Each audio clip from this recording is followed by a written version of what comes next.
जय श्री राधे। उपनिषद ज्ञान में आप सब भक्तों का स्वागत है।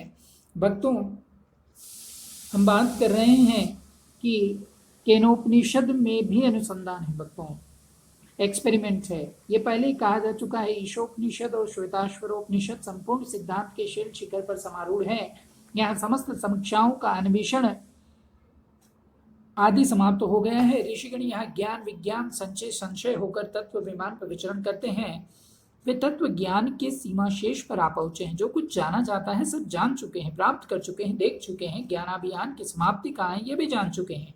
अचिंत्या खलु ये भावानतास्त्रेण योजयेत, वो यह समझ चुके हैं। यस्मातम तस्य मतम मतम यस्य न वेद सह। केनोपनिषद के दूसरे अध्याय के 11वां श्लोक है, जो कहते हैं कि हम ब्रह्म तत्व को ठीक नहीं समझ सके हैं। भक्तों, क्या कहा जा रहा है कि जो ये कहते हैं कि हम ब्रह्म तत्व को ठीक नहीं समझ सके, वे ठीक समझ गए हैं, और जो कहते हैं कि हमने ठीक समझ लिया है, वे कुछ भी नहीं समझे। यही ज्ञान की बात है। भगवत विषय कुछ भी नहीं समझा जाता, यह मूर्ख की बात है।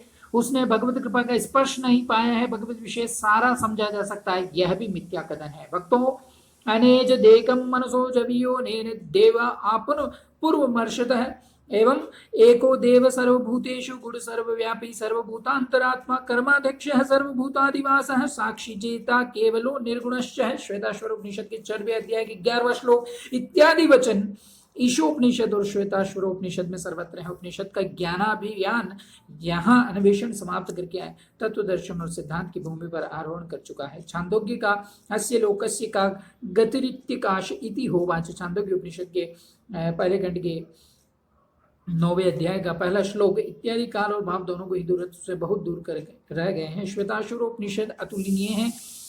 इसके अनेक कारण हैं। विशुद्ध अद्वैतवाद, मायावाद, जगत मिथ्यावाद, जीव ब्रह्मवाद आदि समस्त कल्पनावाद श्वेताश्वत के सदृढ़ विज्ञान गात्र से हाथ होकर चूरमुर हो गए हैं। ज्ञात रुद्र शिवा तनु प्रवृत्ति वाक्य उपनिषद की ज्ञान तरीना को पुराण के तट पर पहुंचा देता है। श्वेताश्वर का ब्रह्म रुद्र हर गिरीश शिव हो गया है। गीता उपनिषद का भी श्वेताश्वर से घनिष्ठ संबंध है। गीता के भाव, तत्व, विन्यास, विधि, सर्वेंद्रिय गुणाभासम आदि वाक्य एवं तत्व दर्शन अधिकांश में श्वेताश्वर से अभिन्न है।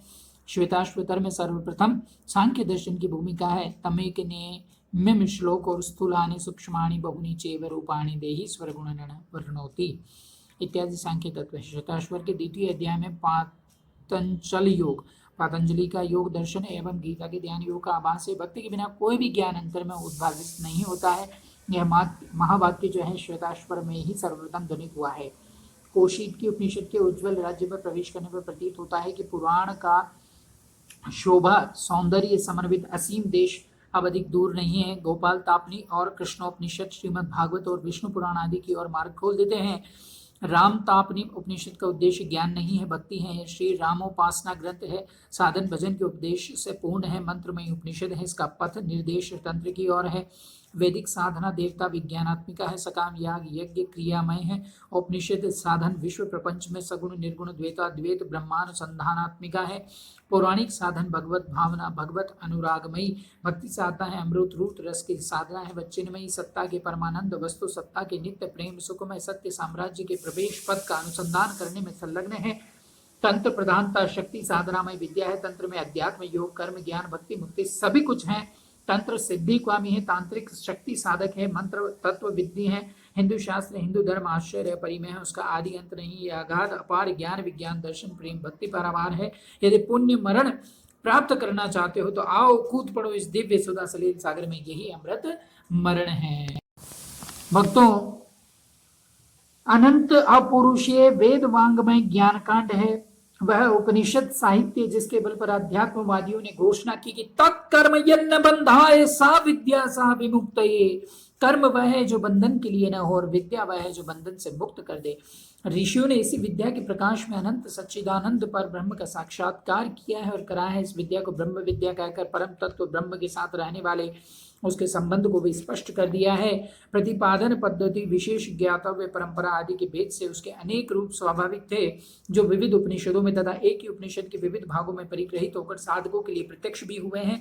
तथा भी ब्रह्म विद्या के इन विविध रूपों के अनंत स्थल में रहने वाली स्वरूपगत एकता मिट न सकी, प्रत्युत्सव स्थिर बनी रही। इसका श्रेय तथा मीमांसका उस पद्धति के लिए जिसने इन ब्रह्म विद्याओं को, ब्रह्म विद्या के विविध रूपों का समन्वय किया। इसी पद्धति का आश्रय लेकर ब्रह्म सूत्रकार ने प्रमुख मानी जाने वाली 32 ब्रह्म विद्याओं की चर्चा की और उनके सामरस्य का विवेचन किया। विहंगम दृष्टि से अवलोकन करने पर भक्तों 32 विद्याओं का नाम मैं आपको बताने जा रहा हूँ। सद विद्या, आनंद विद्या, अंतरादित्य विद्या, आकाश विद्या, प्राण विद्या, गायत्री चतुर्विद्या, इंद्र प्राण विद्या, शांगिल विद्या, नाचिकेत स विद्या, कौशल विद्या, अंतर्यामी विद्या, अक्षरा विद्या, वैश्वानर विद्या, भूम विद्या, गार्ग्यक्षर विद्या, प्रणव उपास्य परम पुरुष विद्या, दहर विद्या, अंगुष्ठ प्रमिद विद्या, देव उपास्य ज्योतिर्विद्या, मधु विद्या, सर्वंग विद्या, अजाशीरकर विद्या, बालाक विद्या, मैत्रेय विद्या, द्रोहिणी रुद्राधीश शरीक विद्या, पंचाग्रह विद्या, आदित्य स्थान नामक विद्या, अक्षी स्थान नामक विद्या, पुरुष विद्या, ईश्वास्य विद्या, उपस्थित कलोह विद्या, और एक और है दैट इज व्याहृति शारीरिक विद्या। ये 32 विद्याएं भक्तों, और ये विद्याएं क्रमशः क्या बताती हैं आपको सार रूप में आज जानने को मिलेगा। जुड़े रहिए मुझसे, सुनिएगा फटाफट। इतना जल्दी इसलिए बोलता हूँ कि कम समय में अधिक से अधिक आपको बात बता पाऊं। पहली बात, पर ब्रह्म अपने संकल्प अनुसार सबके कारण है। दूसरी बात, वे कल्याण गुणाकार वैभव समय आनंदमय है। तीसरी बात, उनका रूप दिव्य है। चौथी बात, उपाधि रहित होकर वे सबके प्रकाशक हैं। पांचवी बात, वे चराचर के प्राण हैं। छठी बात, वे प्रकाशमान है। सातवीं बात, वे इंद्र प्राण आदि चेतना चेतनों की आत्मा है। आठवीं बात, प्रत्येक पदार्थ की सत्ता स्थिति एवं यत्न उनके ही अधीन है, सर्व योगेश्वर प्रभु श्री कृष्ण के अधीन।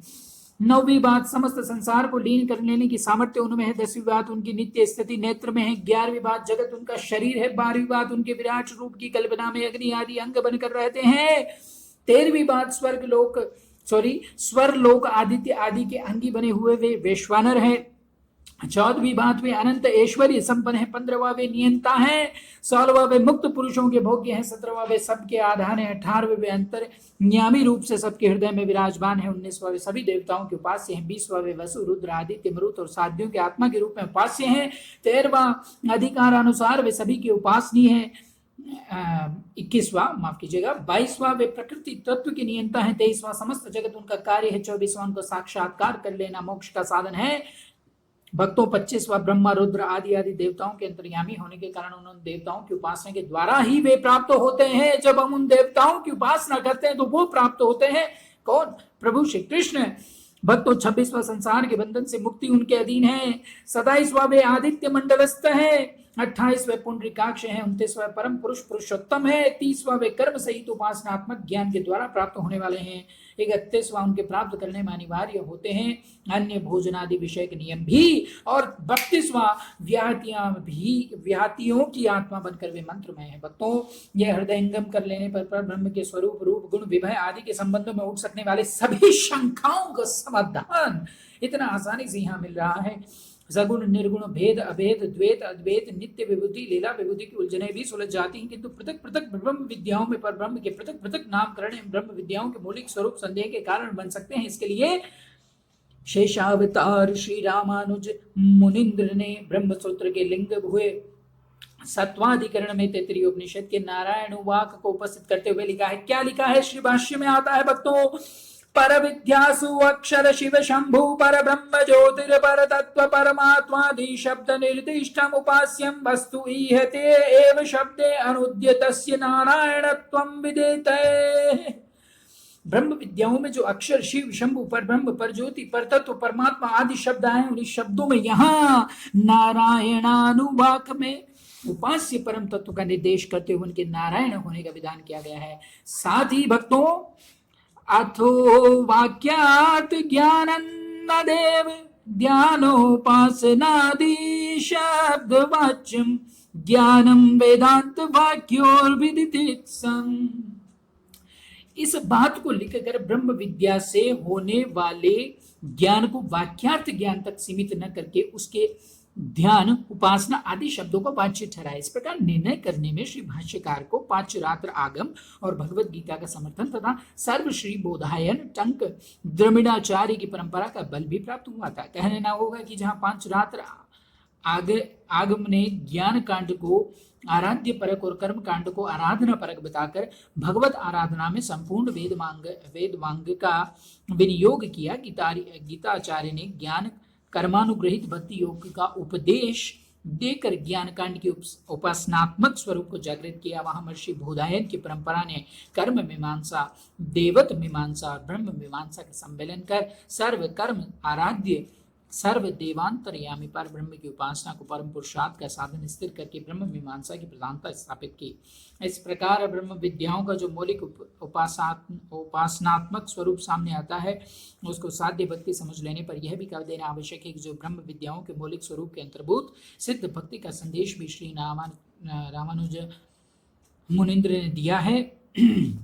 भक्तों, शरण्य परम तत्व के महत्व के रूप में यद्यपि प्रत्येक ब्रह्म विद्या में सिद्धि भक्ति की झांकी दिखाई देती है, तथापि पृथक न्यास विद्या के रूप में उस स्वतंत्र स्थान भी मिला है जो 32 ब्रह्म विद्याओं से समानता ही नहीं करता अपितु विशेषता भी ग्रहण करता है। यही न्यास विद्या है।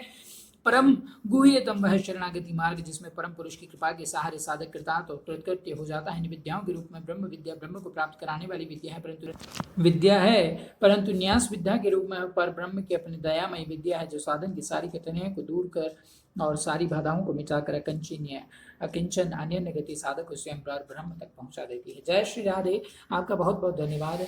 आगे हम कल जानेंगे। जय श्री राधे। सीताराम।